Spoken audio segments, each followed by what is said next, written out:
Let's celebrate the Holy Eucharist today, Tuesday of the 13th week in Ordinary Time. Let's include in our prayers the souls of Andres Gueco Jr., Merlita T. Gueco, Evangeline Aquino, Rodolfo Aquino, John S. Lugtu Sr., Consortia C. Lugtu, Corsinia D. Lugtu, Nelson V. Mejia, Ernesto Cunan, and all poor souls in purgatory.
Let's all rise and glorify the Lord by singing our entrance hymn. Purihin ang Panginoon, umawit ng kagalakan, at tugtugin ang gitara, at ng kaya-ayang lira. Hipan ninyo ang trumpeta. In the name of the Father, the Son, and the Holy Spirit. Amen. The Lord be with you. And with your spirit, Gather together to celebrate this Holy Eucharist.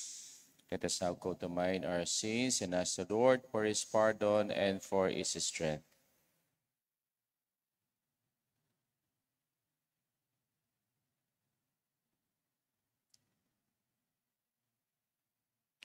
You were sent to heal the contrite heart.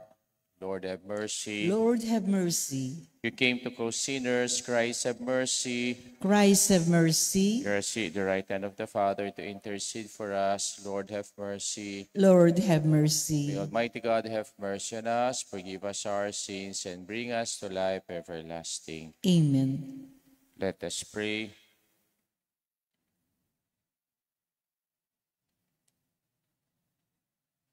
O God, who through the grace of adoption chose us to be children of light, grant, we pray, that we may not be wrapped in darkness of error, but always be seen to stand in the bright light of truth. Through our Lord Jesus Christ, your Son, who lives and reigns with you, in the unity of the Holy Spirit, one God, forever and ever. Amen. Amen.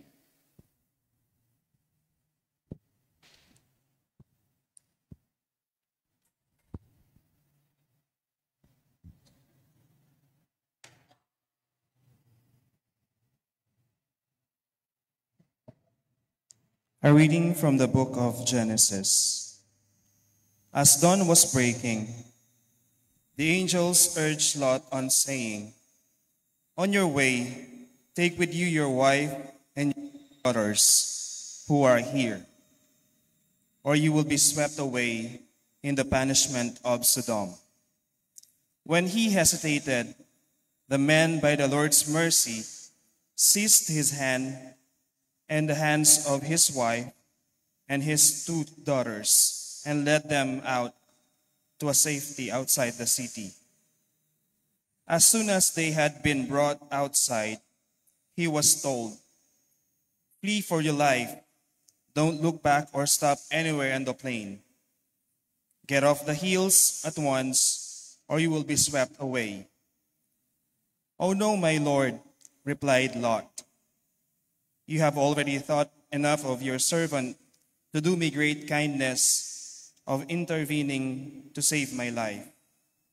But I cannot flee to the hills to keep the disaster from overtaking me, and so I shall die.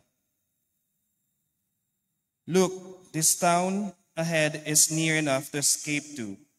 It's only a small place. Let me flee there. It's a small place, isn't it? That my life may be saved." "Well then," he replied, "I will also grant you the favor you now ask. I will not overthrow the town you speak of. Hurry, escape there. I cannot do anything until you arrive there. That is why the town is called Zor." The sun was just rising over the earth as Lot arrived in Zor. At the same time, the Lord rained down sulfurous fire upon Sodom and Gomorrah. He overthrew those cities and the whole plain, together with the inhabitants of the cities and the produce of the soil. But Lot's wife looked back, and she was turned into a pillar of salt. Early the next morning, Abraham went to the place where he had stood in the Lord's presence. As he looked down toward Sodom and Gomorrah and the whole region of the plain, he saw dense smoke over the land rising like fumes from a furnace. Thus it became to pass when God destroyed the cities of the plain, He was mindful of Abraham by sending Lot away from the upheaval by which God overthrew the cities where Lot had been living. The word of the Lord. Thanks be to God. Lord, your kindness is before my eyes. Lord, your mercy is before my eyes. Search me, O Lord, and try me. Test my soul, my heart. For your kindness is before my eyes, and I walk in your truth. O Lord, your mercy is before my eyes. Gather not my soul with those of sinners, nor with men of blood my life. On their hands are crimes, and their right hands are full of bribes. O Lord, your mercy is before my eyes. But I walk in integrity. Redeem me and have pity on me. My foot stands on level ground. In the assemblies I will bless the Lord. O Lord, your mercy is before my eyes. Alleluia. Alleluia. Alleluia. Alleluia. If today you hear his voice, harden not your hearts. Alleluia. Alleluia.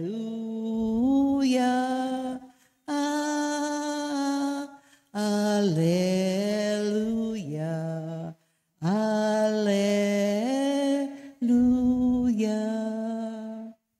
The Lord be with you. And with your spirit, A reading from the Holy Gospel according to Matthew. glory to you, O Lord. Jesus got into a boat, and his disciples followed him. Without warning, a violent storm came up on the lake, and the boat began to swamp by the waves. Jesus was sleeping soundly, so they made their way toward him and woke him. "Lord, save us. We are lost." He said to them, "Where is your courage? How little faith you have."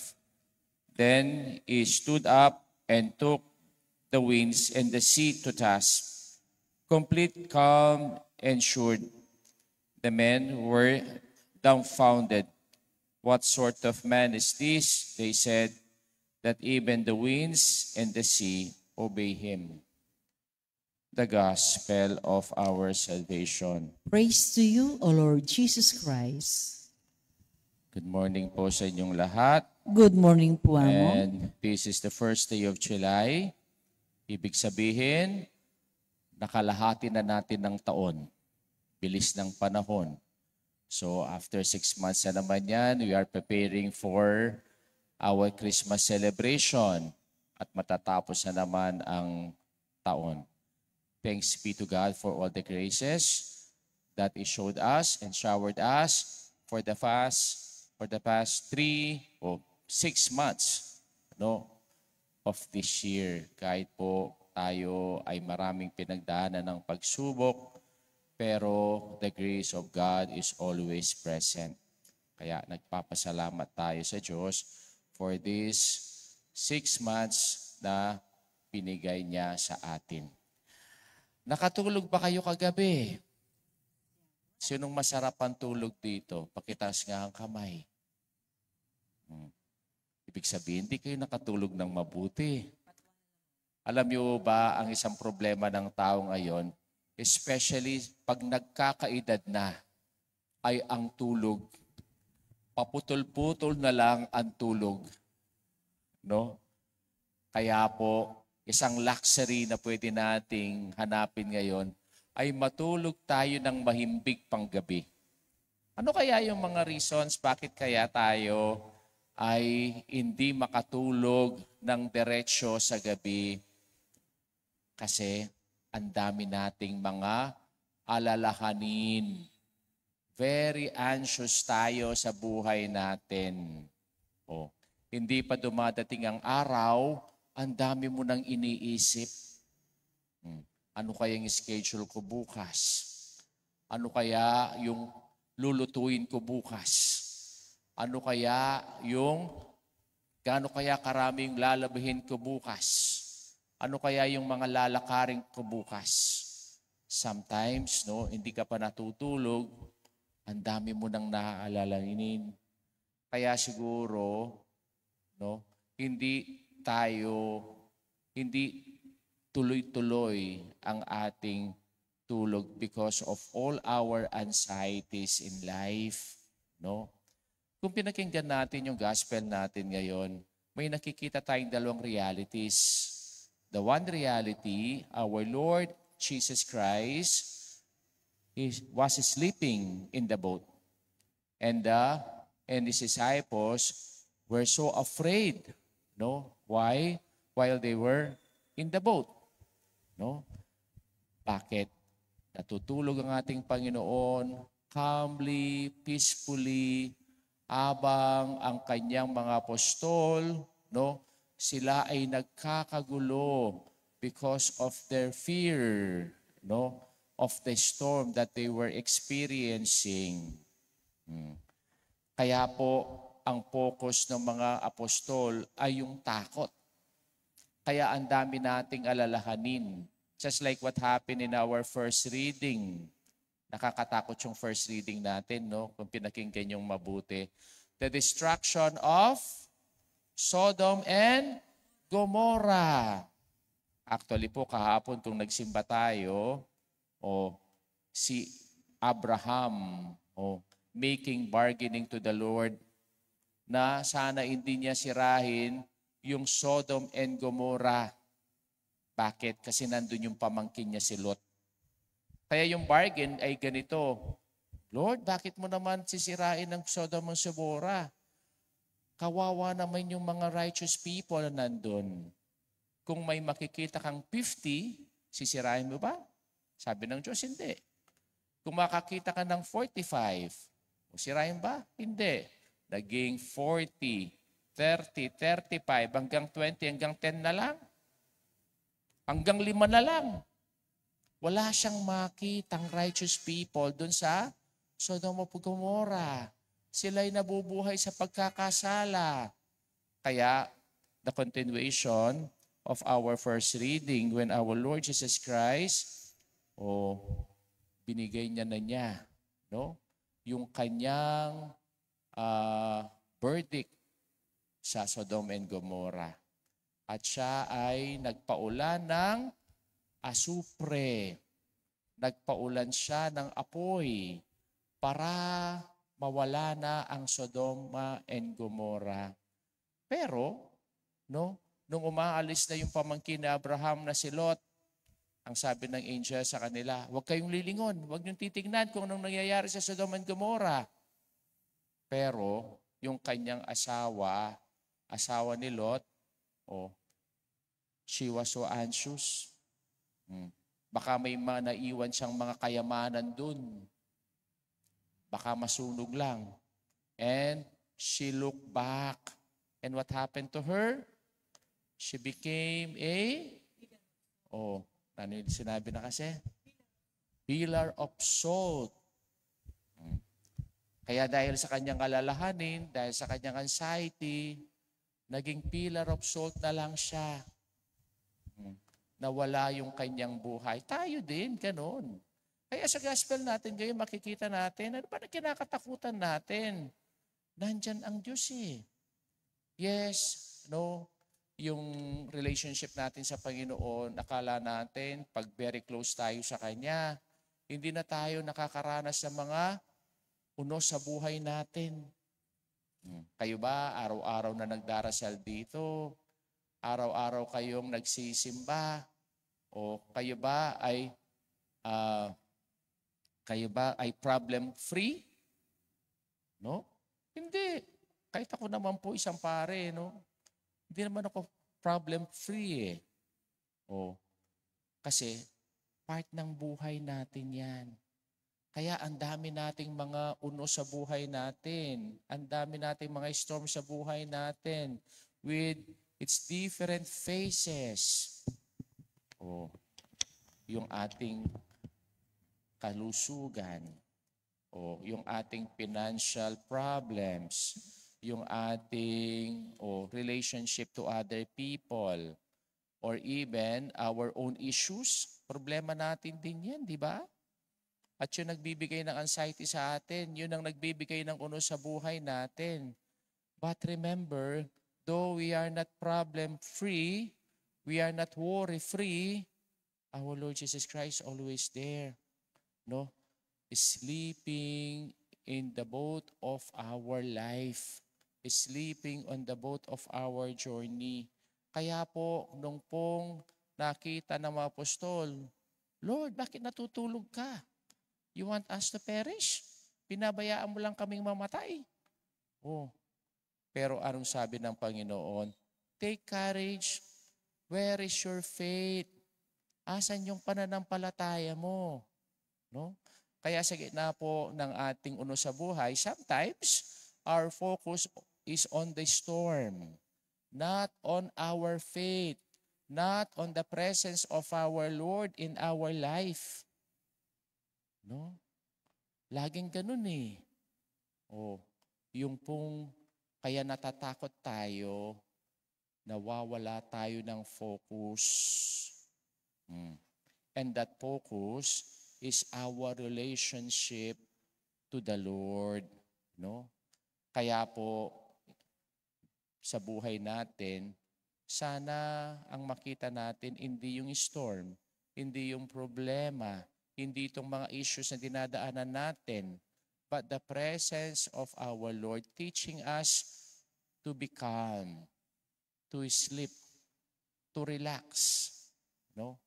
Kasi ang Diyos, siya ay parating nandun. Even si Archbishop Sok Villegas, sabi niya, the opposite of fear is not courage, but the opposite of fear is faith.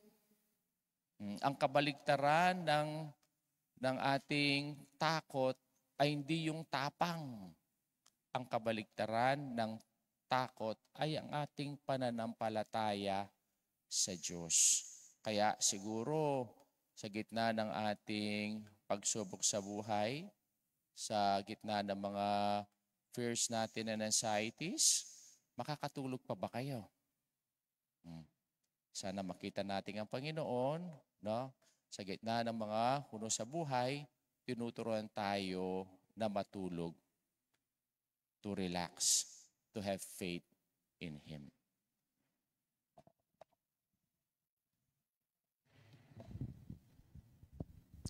The disciples awakened Jesus, who was with them in the boat that was being swamped by waves. Jesus rebuked the sea and calmed down.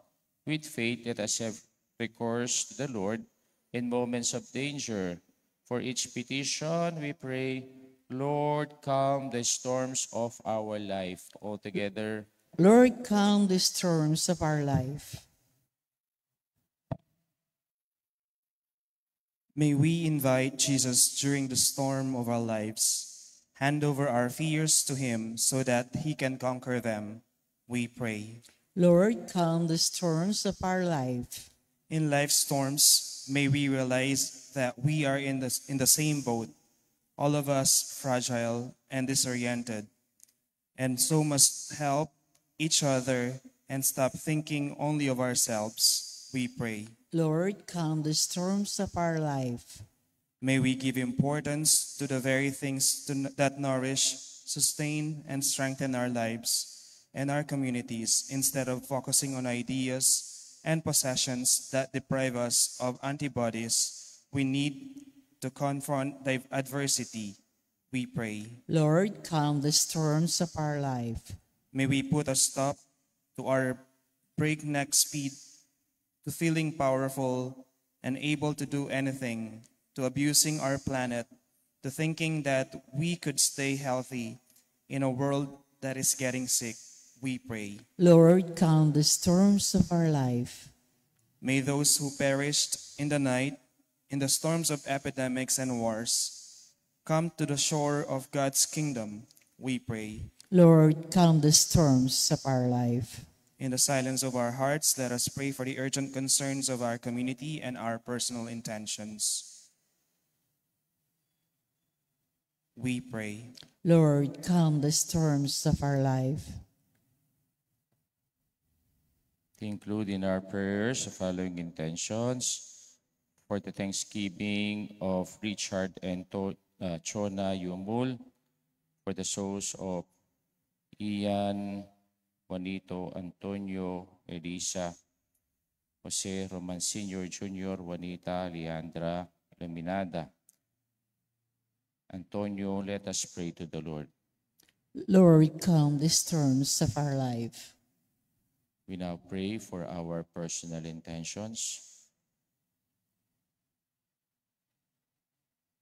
Lord God, rekindle in us the faith of Easter, in the victory of Christ over sin and death, in the strength of his faith, free us from fear, and give us hope. We ask this through Christ our Lord. Amen.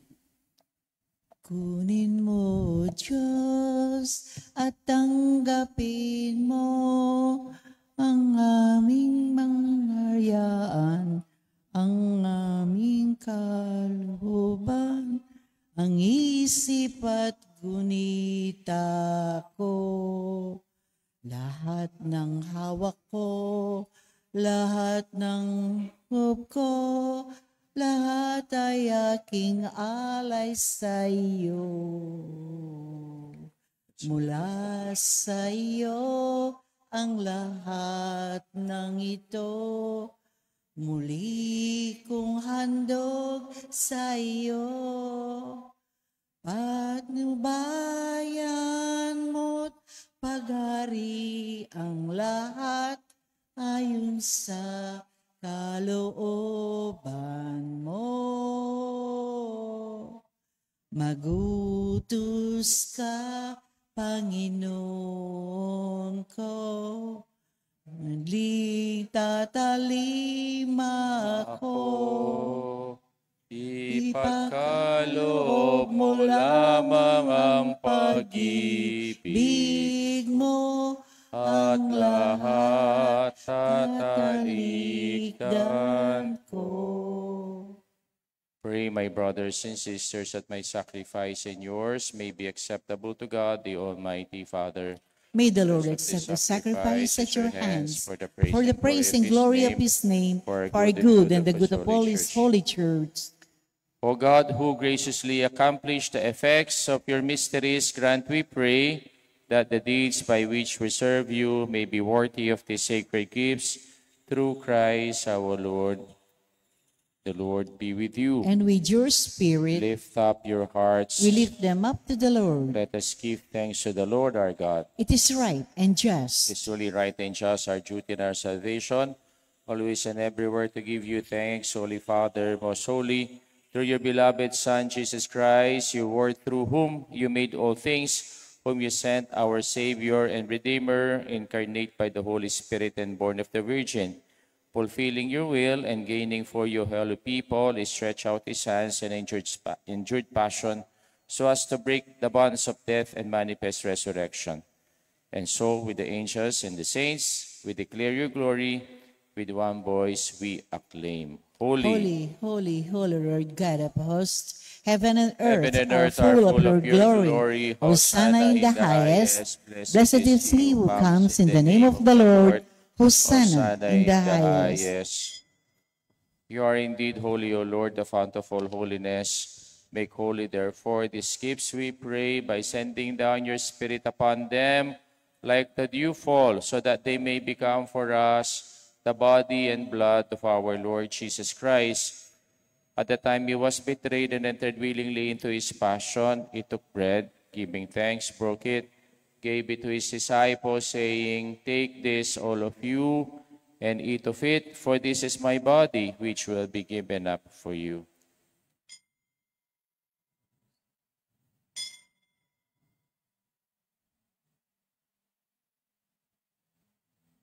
In a similar way, when supper was ended, he took the chalice and once more giving thanks, he gave it to his disciples, saying, "Take this, all of you, and drink from it, for this is a chalice of my blood, the blood of the new and eternal covenant, which will be poured out for you and for many, for the forgiveness of sins. Do this in memory of me."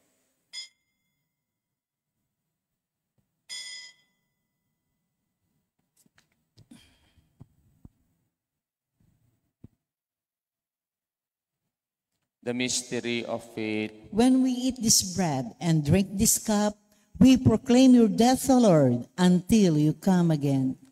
Therefore, as we celebrate the memorial of his death and resurrection, we offer you, Lord, the bread of life and the chalice of salvation, giving thanks that you have held us worthy to be in your presence and minister to you. Humbly we pray that partaking of the body and blood of Christ, you may gathered into one by the Holy Spirit. Remember, Lord, your church is spread throughout the world and bring her to the fullness of charity, together with Leo, our Pope, Florentino, our Bishop, and all the clergy. Remember also our brothers and sisters who have fallen asleep in the hope of the resurrection and all who have died in your mercy. Welcome them into the light of your face. Have mercy on us all, we pray, that with the Blessed Virgin Mary, Mother of God, with Saint Joseph, our spouse, with the blessed apostles and all the saints, who have pleased you throughout the ages, we may merit to be co-heirs to eternal life, and may praise and glorify you through your Son, Jesus Christ.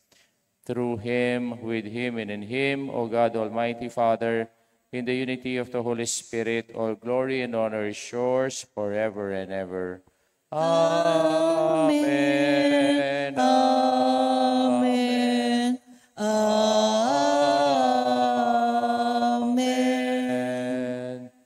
Let us now pray the Lord's Prayer. Our Father, who art in heaven, hallowed be thy name. Thy kingdom come, thy will be done on earth as it is in heaven. Give us today our daily bread, and forgive us our trespasses, as we forgive those who trespass against us. And lead us not into temptation, but deliver us from evil. Deliver us, Lord, we pray, from every evil. Graciously grant peace in our days, that by the help of your mercy we may be always free from sin and safe from all distress, as we await the blessed hope and the coming of our Savior, Jesus Christ. For the kingdom, the power, and the glory are yours now and forever. Lord Jesus Christ, who said to the apostles, "Peace I leave you, and my peace I give you," look not on our sins, but on the faith of your church, and graciously grant her peace and unity in accordance with your will, who live and reign forever and ever. Amen. The peace of the Lord be with you always. And with your Let spirit. us now offer each other the sign of peace. Kapayapan po kaya kayungan. Kapayapan po. Lamb of God, you take away the sins of the world, have mercy on us. Lamb of God, you take away the sins of the world, have mercy on us. Lamb of God, you take away the sins of the world, grant us peace.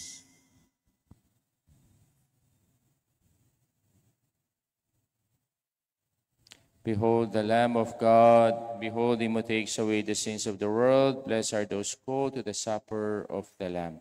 Lord, I'm not worthy that you should enter under my roof, but only say the word, and my soul shall be healed. May the body and blood of our Lord Jesus Christ keep us safe for eternal life. Amen. Amen.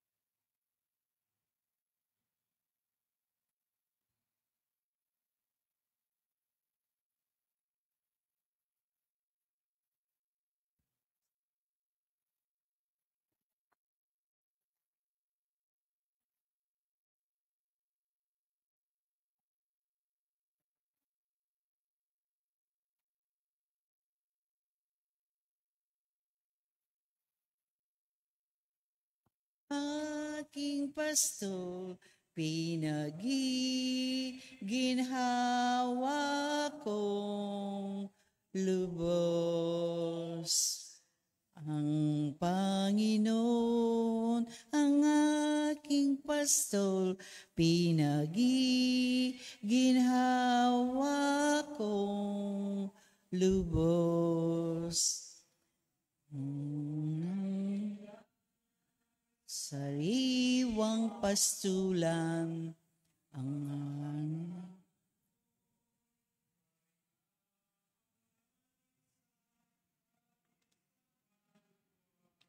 ay naginhawaan.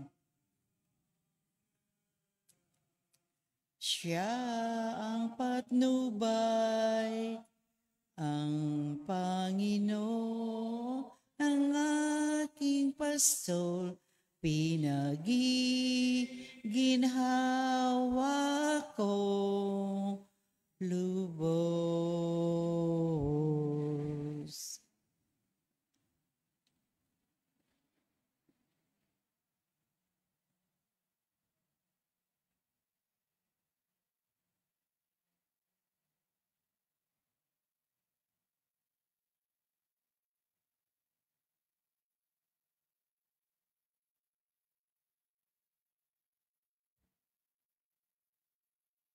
Let us pray.